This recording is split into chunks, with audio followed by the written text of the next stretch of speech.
Agora eu quero chamar a atenção para um episódio terrível, muito triste, cenas lamentáveis. Integrantes das torcidas organizadas do Sport do Santa Cruz protagonizaram cenas de selvageria antes de uma partida do Campeonato Pernambucano na capital do estado, em Recife. Além de uma briga generalizada, um dos homens envolvidos no conflito foi espancado e submetido à violência sexual com uma barra de ferro no meio da rua.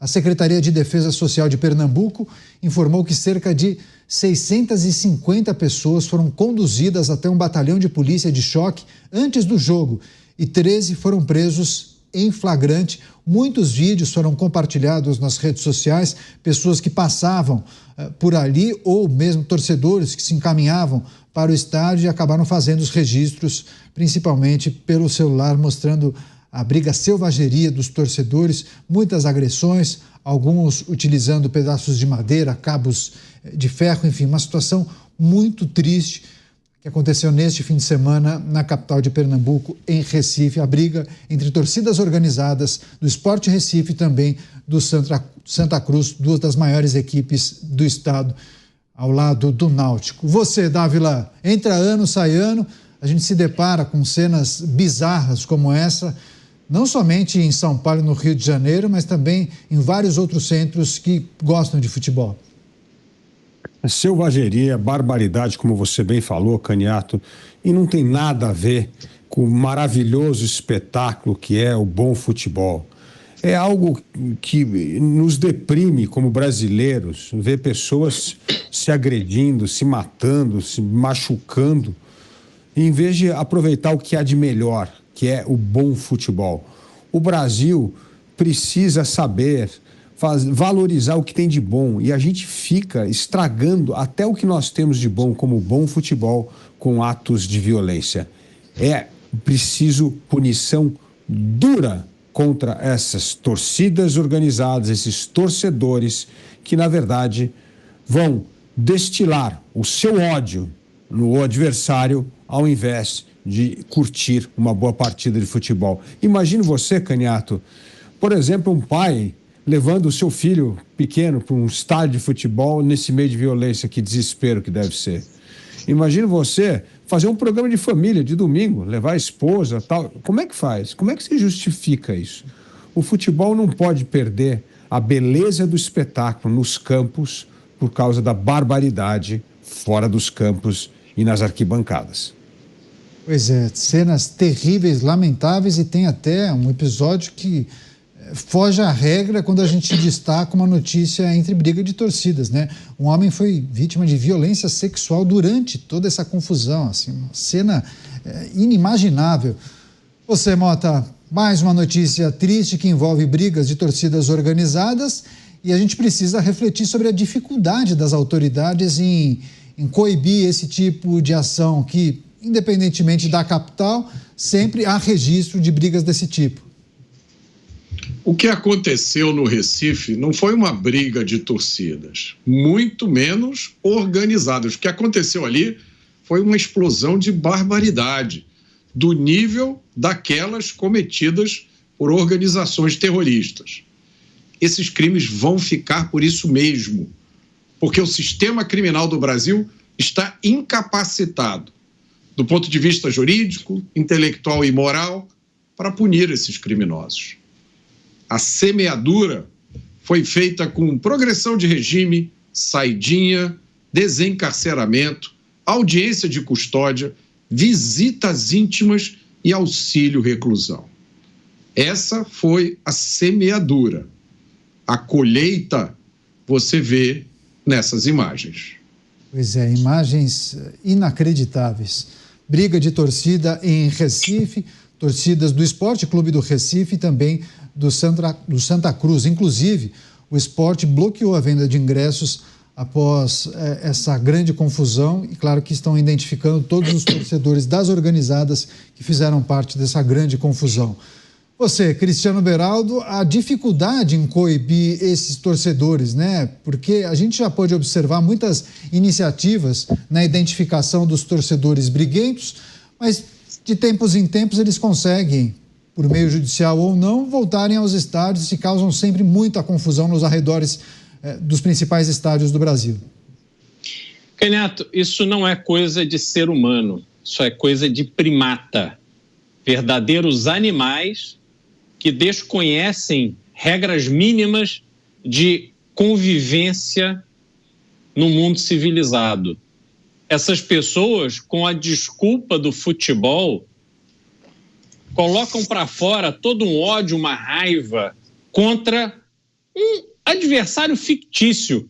O torcedor do outro time não é adversário de ninguém.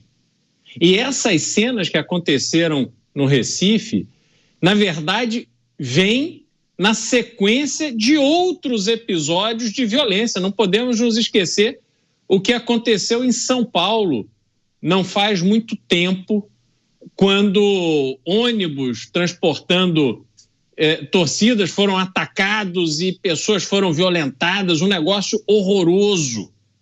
De novo, de coisa de quem não é humano, mas sim primata. E aí nós temos um outro problema que foi abordado muito bem pelo Mota. Esses crimes, eles tendem a ficar sem punição, mesmo aqueles que serão presos. Essas pessoas, muito provavelmente, levarão as suas vidas com tranquilidade dentro de muito pouco tempo. E a gente precisa lembrar que há uma cultura de proteção a esse tipo de iniciativa quando se trata de futebol. Por quê?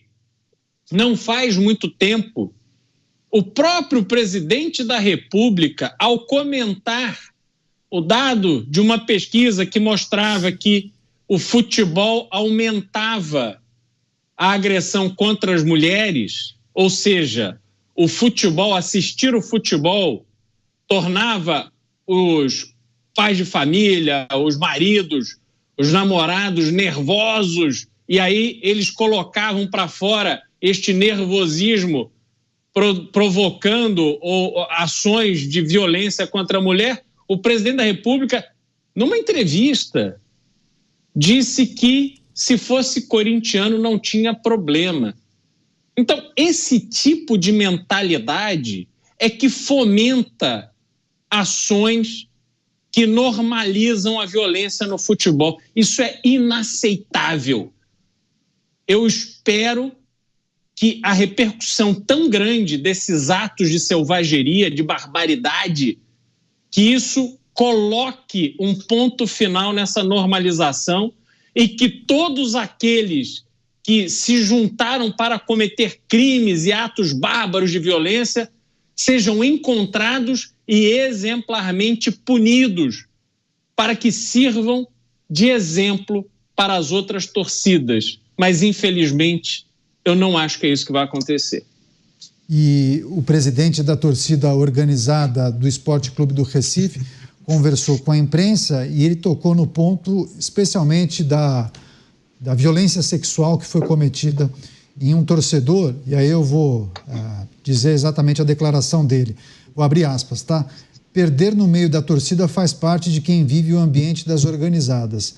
No entanto, vocês não poderiam ter feito isso, e ele completa dizendo que jamais poderiam ter tomado esse tipo de atitude, porque na torcida tem pais de família, trabalhadores, enfim. Ele tenta justificar dizendo que jamais poderiam ter feito isso com aquele homem que sofreu uma violência sexual. Ele disse: aqui somos homens e seguimos uma ideologia. Todos têm família, dignidade e responsabilidade. Agora, Dávila, é preciso também, trazendo alguns pontos destacados pelo Beraldo, né? A impressão que grande parte da população tem é que briga de torcida trata-se de um episódio de menor importância, ou um crime menor, né? As punições são brandas, não há sanções adequadas para quem se envolve em brigas de torcida.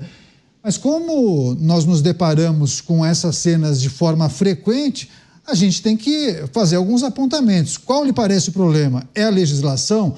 Há uma normalização também por parte das autoridades quando há uma briga de torcida? Sabe aquela coisa? Bom, eles que se matem, basta não depredar o patrimônio público. O que a gente precisa considerar quando a gente destaca uma briga de torcida e também a ausência de medidas adequadas? Infelizmente, Caniato, estamos nos acostumando com a banalidade da violência. Porque é em estádio de futebol, é briga de botequim que um saca a arma e mata o outro no fim de semana, é briga de trânsito que acaba às vezes em morte, né? Então é a banalidade da violência. E isso tem a ver muito com essa impunidade que essas pessoas acabam, por causa de legislação, como bem disse o Mota, por causa de uma série de medidas que tratando as pessoas criminosas como vítima da sociedade. E é isso aí, nós acabamos colhendo essa banalização da violência.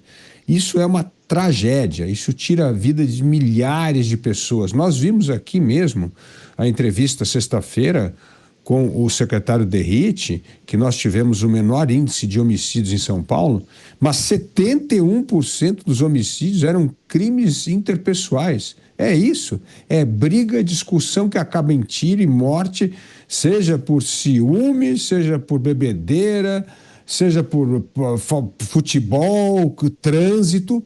Não dá para nós aceitarmos essa banalização da violência e do crime. Isso é fruto de um país que há muito tempo abandonou a linha dura de se combater o crime e a violência no país.